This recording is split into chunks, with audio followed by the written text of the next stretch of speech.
Don't make me get my shovel. And we kick things off in Valikia, 1455, with a field of impaled skeletons adorning the view. Fun for the whole family. A cloud of bats gathers in the area, when suddenly, one of them gets stabbed. Now this ain't a big deal, but sacrificing logic for aesthetics is going to be very common soon enough. The murderer is a woman. And she is shocked by the gigantic door of the gigantic castle that she probably saw from a mile away standing in front of her. Even more shocked when the doors open after she knocks and close behind her when she meets the owner. She introduces herself as Lisa from the village of Lupu, and she wants to be a doctor. My name is Lisa. I am from the village of Lupu. I want to be a doctor. I don't remember asking you a goddamn thing. If you want to ask him to help you accomplish that, then you should probably ask. You are a mood away from ending the series right here. Her statement was so blunt the owner pisses out. He skulks around questioning and belittling her motives, but she truly wants to learn the real science, which amuses him enough. So he introduces himself as Vlad Dracula Tepes, the vampire himself, and he's willing to trade for that knowledge. But she stands her ground, and her apparent fearlessness and snappy remarks finally disarm him.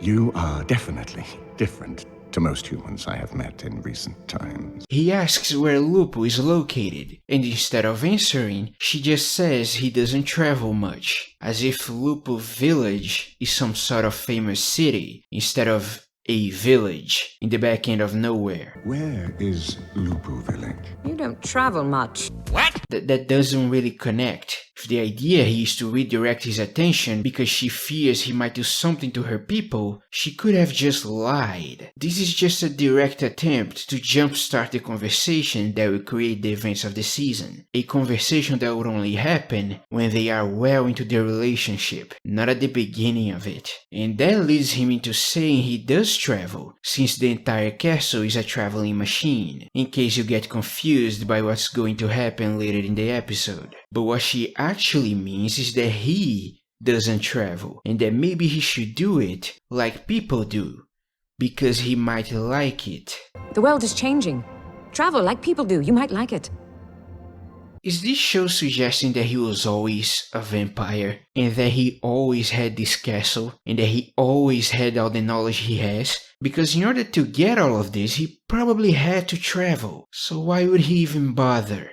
The world is changing. It ain't for the better. And he points out the fact that they just met, and her recommendation for him is to travel, while she gets to learn shit that won't be discovered for the next 500 years. And you offer for me to walk the earth like an ordinary peasant. That's not even foreshadowing, it's just what it is. You could shove the notes you used to make the script in my face using a mace, and it would be less blunt. Amazed by his laboratory, she points out the good he could do to the populace. Simply To make the world better. Start with me, and I'll start with you. see, they can do it. Remove the comment about the castle, we talk about it later anyway, so it's just redundant, like many other scenes in the show. Add a few lines to the part about traveling, focusing on Lupu and his familiarity with the current world, instead of saying it is changing, and then cut to the lab and her proposition. That way, we keep some modicum of subtlety. Granted, I would rather spend more time with these characters, but the series is short, so we gotta expedite. Although, not even that would excuse the fact that what is about to happen is quite dumb, with Lisa convincing him to help her, I think I might like you. and the budget for frames being allocated elsewhere. We cut to the city of Tagovista, 20 years later, where Lisa is being absolutely roasted at the stake. In the crowd, the mayor shows up and asks the bishop something he should already be aware of. So there were devil engines in her house, Bishop. And questions if the burning was necessary. Lisa Tepes of Lupu was so far gone that she just couldn't see that it was all given to her by Satan. The bishop is one of the main antagonists of the season, and I know that not because of his vehement stance against science and apparent firm belief in the Bible, but because they couldn't make him any more evil if they tried. His dialogue is slightly more subtle, but they compensated the bluntness with everything else about him. He even whispers everything he says. Witches' things. Of all the witches I've rooted out, none had such a collection. How is the mayor hearing anything? As the fire rages, Lisa does her best Jesus impression and pleads to Dracula to not hurt anyone, for they don't know what they're doing. Don't hurt them! They don't understand! I'm only half joking, because it has not, and hopefully will not, been established that he can hear that well. He has super hearing, but he's not Superman. I know it's not your fault, but if you can hear... And she should know that. Even in this situation, she cares more about the consequences to everyone else than about herself, which says a lot about the strength of her character, but it also says she can definitely remember he can't hear this. So it really is just for the disturbed imagery. With her death, we cut to Lupo, where Dracula has just arrived, only to find the burned remains of her house. An old lady shows up to pay respects and tells him what happened. The bishop took her. Witchcraft, he said. Dracula then repeats the conversation he had with Lisa off-screen. She said to me, if you would love me as a man, then live as a man. That is also repeating the conversation from the beginning. Travel as a man. She said you were travelling. Then repeats. I was, the way men do, slowly. Then announces what he's going to do and why. No more. I do this last kindness in her name. She who loved you humans and cared. Then he turns into fire. Pack and go, and do not look back. And then he shoots himself into the sky. For no more do I travel as a man. So first, stop announcing yourself. I already know all of that. If you cut the script reading, the intent of the scene remains, and it would be so much more impactful. Second, why did you agree to this? She said she had already been taken for a witch before, and you agreed to just leave her there? In a house where a single look through a window would get her killed. I know she's stubborn, but this is one of those moments where you say, fuck no, I'm not doing that. You cannot possibly have believed this wouldn't happen. She who loved you humans and cared for your ill. What the fuck was the point of you traveling, beyond having you not be here to stop this from happening? And third, either becoming invisible or moving so fast he disappears, and now fast travel through fire and flames. I'm going to keep count of his powers, and so should you. Meanwhile, in Targovista, Lisa's body has largely crumbled, and the fire is still raging. The Whisperer Bishop whispers about the Archbishop being at death's door, and his unhappiness with their inability to destroy all the evil in the kingdom. Wallachia could be God's own country, had I but time. When suddenly, the fire explodes, the ground along with the pyre is destroyed, and from the flames, Dracula appears, with a skeletal face, and then with his normal face. He questions what they've done, and when replied with the accusation of his wife being a witch, he says, This is the woman of science, and the one thing that justified humanity's stench upon this planet. I figure that the idea here is that in his grief, he blames all of humanity, but could the suggestion here be that he was at the edge of doing that before she arrived? Because if so, what was stopping him? Or stop putting them on sticks. I gave that up a long time ago. Why not impale the whole of Wallachia? What was the holdup? If not, is he suggesting that he became cynical because of what he saw in his travels? But he was already like that. Or have you loaded yourself with silver, crosses, and garlic in superstitious fear? You know what? I'm gonna be nice and stick to grief. And while the Whisperer can't believe his own eyes, Are a fiction that justified the practice of black magic. and the mayor does not have a line of dialogue that's worth a damn, Dracula! He was supposed to be myth, a story made up by heretics. I don't remember asking you. Dracula gives everyone a year to either pack up and leave or make their peace before he genocides the realm. You took that which I got, so I reject from you everything you have, and everything you have ever been. Then he disappears in a powerful explosion, while turning the skies red and making it rain fire. Not harmful fire though, it's nice fire. Just some nice little embers that look and sound like projectiles.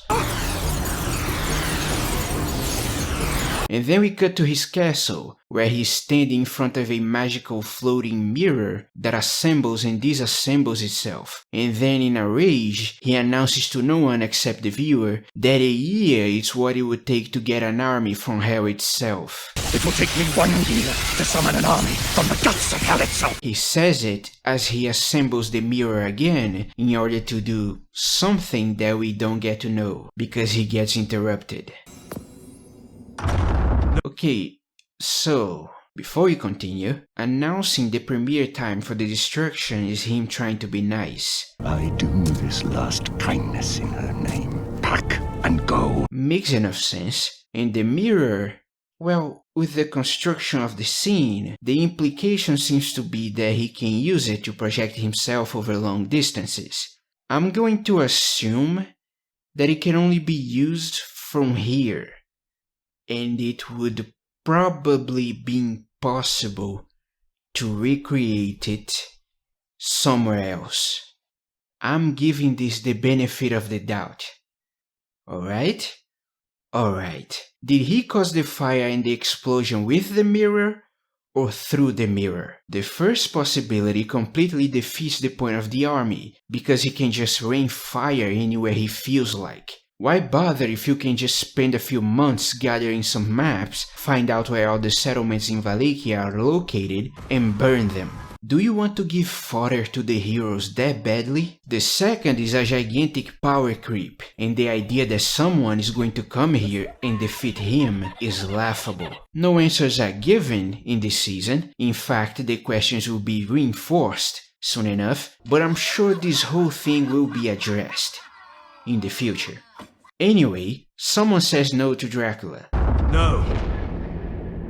It's a man named Alucard, according to the subtitles, and he asks that only the perpetrators be punished and the innocent be spared. There are no innocents, not anymore. Any one of them could have stood up and said, no, we won't behave like animals anymore. Now I don't know if I attribute that to his grief as well, or point out the fact that he knows people tend to latch on to any unfounded beliefs that helps explain and or facilitate their lives. Or have you loaded yourself with silver, crosses, and garlic in superstitious fear? And in this case, their superstitions are actually fucking real, and he knows that. An army from the guts of hell itself. But did nothing to publicly explain the details of how it works, leaving them to make shit up as they go. One way or another, Alucard will not allow the final solution to the human question, so Dracula gives him the scar he has in the opening.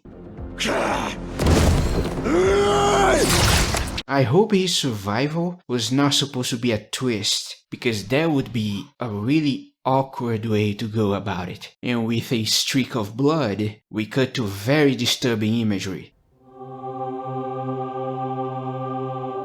It's the Archbishop's soundtrack. Outside the Tagovista Cathedral, he addresses the populace, a year after Dracula's heads up, and the bishop, who's nowhere to be seen, was downplaying this man's situation. I'm surprised he lived this long. I mean, A little more than one. What's wrong with your face? he talks about how blessed the city is, and that Dracula's vision was bullshit. The devil lied.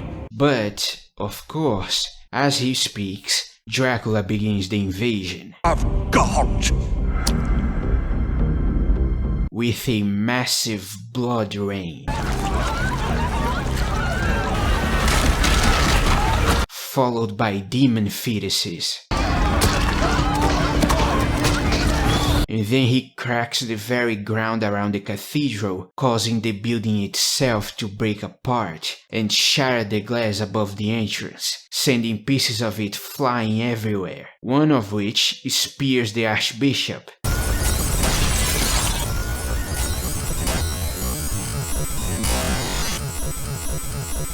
But he gets to live long enough to see fire erupt from the cathedral and concentrate itself in the sky to form Dracula's face. where he proceeds to essentially say "I told you so" and transport the castle right in the middle of the city, in a gigantic pillar of fire. Yeah, those questions better have some good answers because damn. All the windows in the castle open and fully formed demons begin flying out and proceed to massacre the entire city.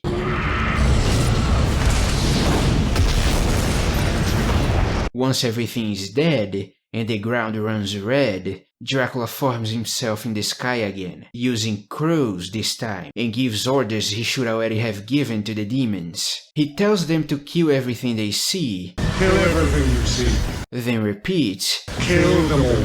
Then he tells them that once they're done turning Tagovista into a grey Felisa, moving to the country. Then he tells them to go now, actually. Go now. And repeats the order, except this time he numbers the cities. Argesh, Severin, Grejit, Kili, and Ishtar. Then repeats the order to kill. Go now and kill.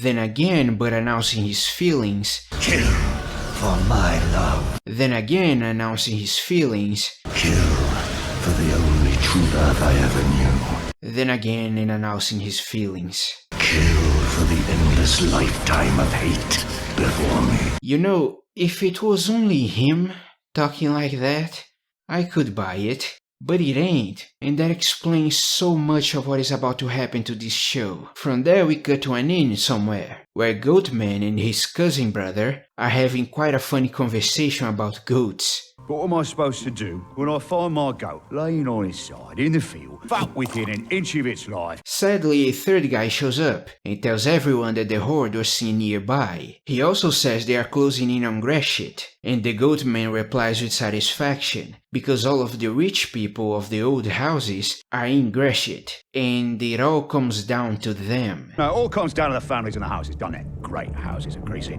He then lists some houses, including Vlad Dracula, who was supposed to be... He was supposed to be myth, a story made up by heretics. So him being an old house is now confusing, and the Belmonts, who according to the Goatman should have all been killed. The mention of the letter calls the attention of a man named Trevor, according to the subtitles, and he seems annoyed by that.